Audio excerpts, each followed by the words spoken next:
Hai kawan-kawan, kembali lagi bersama gue di Pihen Movie. Gimana kabarnya? Semoga kalian dalam keadaan baik-baik aja.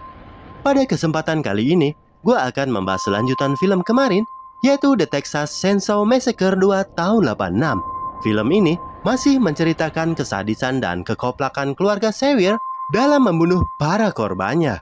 Karena ini adalah lanjutannya, kalian wajib melihat film sebelumnya jika tak ingin gagal paham. Gua mau ngingetin juga, ini adalah konten spoiler.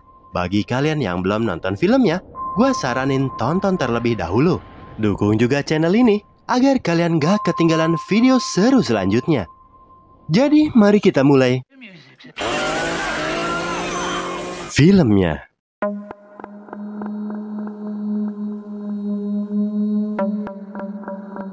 Film diawali sebuah berita perburuan atas laporan korban selamat dari kegilaan keluarga kanibal di film Texas Chainsaw pertama. Dalam penyelidikan selama sebulan, kasus pun dihentikan karena polisi tak menemukan barang bukti apapun tentang keberadaan pelaku. Selama 13 tahun dari kejadian tersebut, polisi mendapatkan laporan bahwa banyak korban yang mengalami hal serupa di kota ini.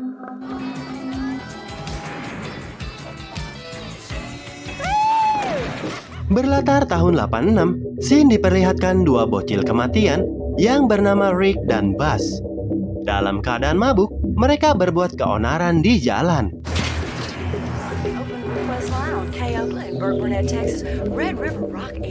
Karena belum puas, mereka mengerjai penyiar radio setempat yang salurannya lagi mereka dengerin di mobil.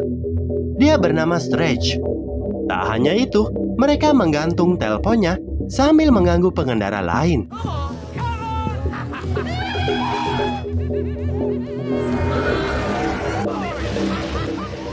Mendengar ocehan bocil ini, Stretch meminta rekannya yang bernama LG untuk mematikan saluran.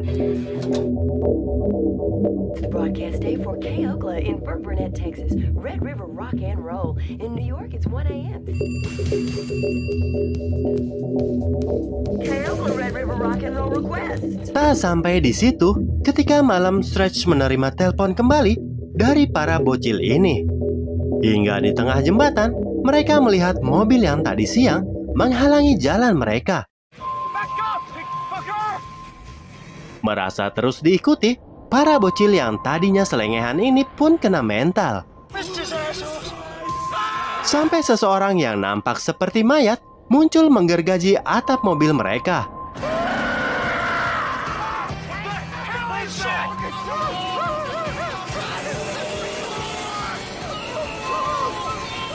Melihat kegilaan ini, Rick menembak kepalanya. Tapi ternyata, di belakang mayat tersebut adalah Leatherface yang siap membantai mereka.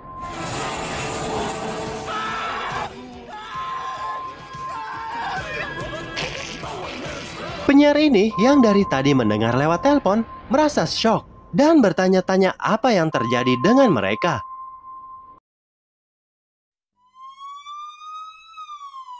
Di esok harinya, ditemukan mobil para bocil dan sedang diselidiki oleh pria bernama Lefty. Dia adalah mantan investigasi bagian kriminal sekaligus paman Sally dan Frank yang menjadi korban di film pertama. Tak puas dengan kinerja kepolisian, Lefty akan menangkap sendiri pembunuh keponakannya.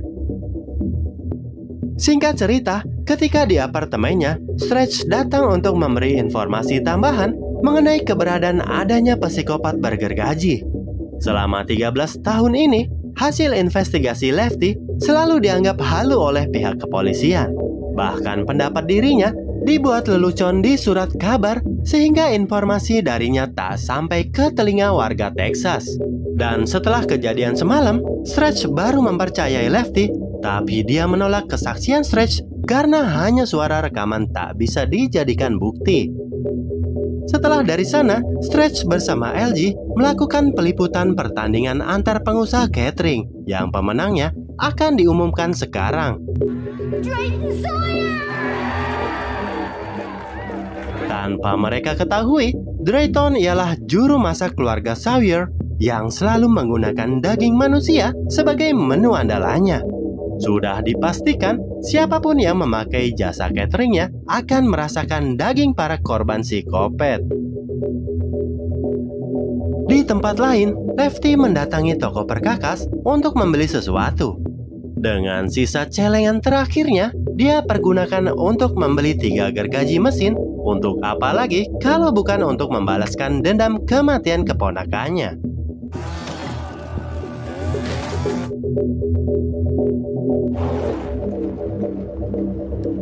Setibanya di tempat kerja, Stretch kaget melihat Lefty telah ngejegrok di depan kantornya. Di sini, Lefty meminta Stretch memutarkan bukti rekaman ketika siaran. Dia juga ingin semua warga mendengar agar mempercayai dan selalu waspada akan keberadaan psikopat bergergaji. Tak banyak pikir, Stretch memutar rekaman itu. You steady listeners know we're playing this every hour. Di lain tempat, Drayton yang sedang cengenges-cengenges kegirangan menang lomba mendapatkan telepon dari seseorang yang menyuruh agar menyalakan radio. Mendengar adik-adik gilanya berbuat onar lagi, dia sangat marah.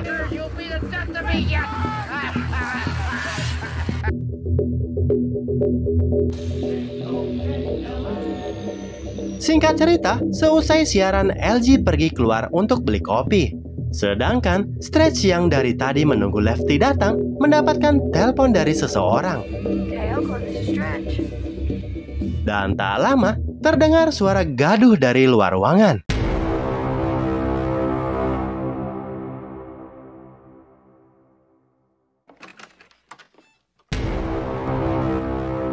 Begitu melihat pria aneh, Stretch langsung mengusirnya. Tapi kemudian, melihat psikopat gergaji, Stretch yang panik histeris langsung sembunyi di ruangan berpintu baja. Sementara, pria aneh tadi yang sempat terkena gergaji ialah Chop Top, yaitu saudara kembar dari Nubin Sawyer yang telah tewas di film pertamanya. Kedatangan para psikopat tak lain untuk membunuh Stretch karena telah membocorkan rekamannya. Tak mengetahui ada psikopat, LG kembali sambil nyanyi-nyanyi. Dan begitu melihat pria aneh, dia langsung mengusirnya. Tapi tiba-tiba,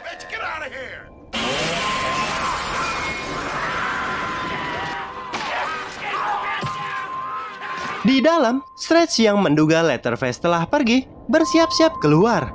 Akan tetapi,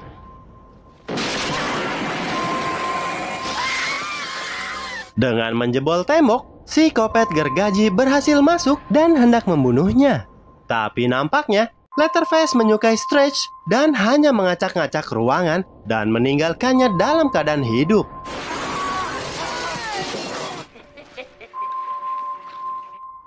Tak banyak pikir, Stretch yang melihat para psikopat pergi mengikutinya dari belakang hingga di suatu wahana terbengkalai. Ketika hendak membuntutinya, udah panik kocar-kacir, ternyata yang mengikutinya ialah Lefty. Tapi tiba-tiba,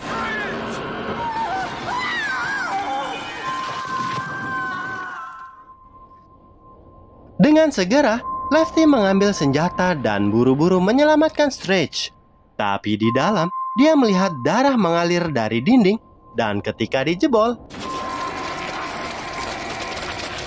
dengan membabi buta, dia menggergaji apapun yang ada di hadapannya.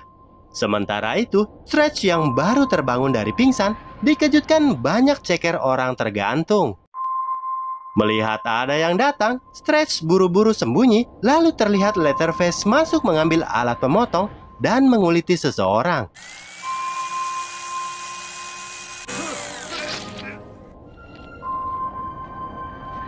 Dalam perasaan takut, Stretch tak sengaja menyenggol besi di dekatnya dan membuatnya ketahuan.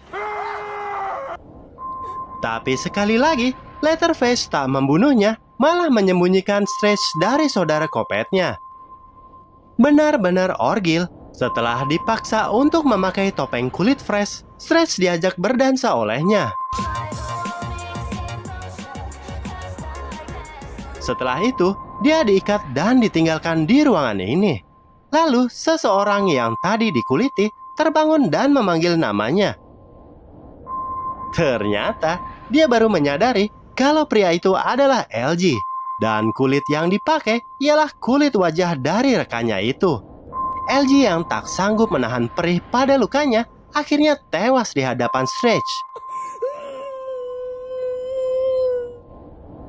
Di atas, ketika sedang amuk-amukan, Lefty melihat seonggok kerangka keponakannya yang jasadnya tak ditemukan selama 13 tahun.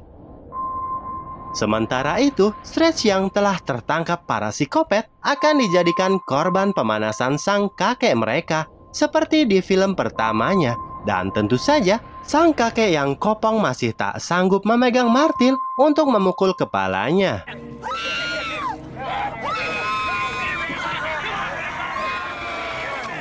Telat pada waktunya, Lefty muncul untuk membebaskan Stretch dan membalaskan dendam keponakannya. Lalu dia menyerang pantat Drayton hingga membuatnya ngumpet ke bawah meja. Chop Top yang ketakutan meninggalkan kakeknya dengan martil andalan si kakek. Sementara dia akan menangkap Stretch yang akan melarikan diri. Karena keluarga mereka telah terpojok, Drayton mengambil granat dari saku mayat yang telah kering. Ternyata mayat yang selalu dibawa-bawa dari awal adalah mayat Nubbins yang tewas pada film pertama. Melihat ada lawan sepadan, Leatherface menanggapinya untuk adu skill.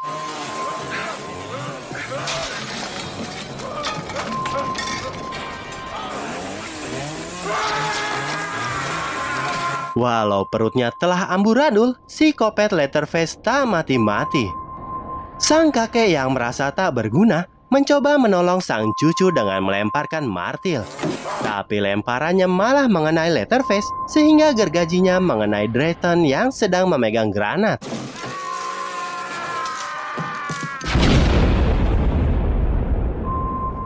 Dalam pelariannya, Stretch nyasar di sebuah menara. Di sini, dia melihat mayat dari nenek keluarga psikopat terduduk dengan memegang gergaji mesin. Melihat psikopat yang satu ini melukai tenggorokannya sendiri, Stretch yang ketakutan mengambil gergaji dari mayat nenek ini. Sehingga itu membuat Chop Top murka. Dan inilah akhir dari mimpi buruk Stretch di kandang para psikopat. Lalu film pun berakhir. Setelah terkena ledakan granat, apakah teror keluarga psikopat telah berakhir di film ini? Ataukah kebrutalan Leatherface makin menjadi-jadi di film selanjutnya? Tunggu saja alur ceritanya di Behind Movie. Yeslah, sampai di sini dulu gua pamit. Sampai jumpa di video gua selanjutnya. See you later and bye.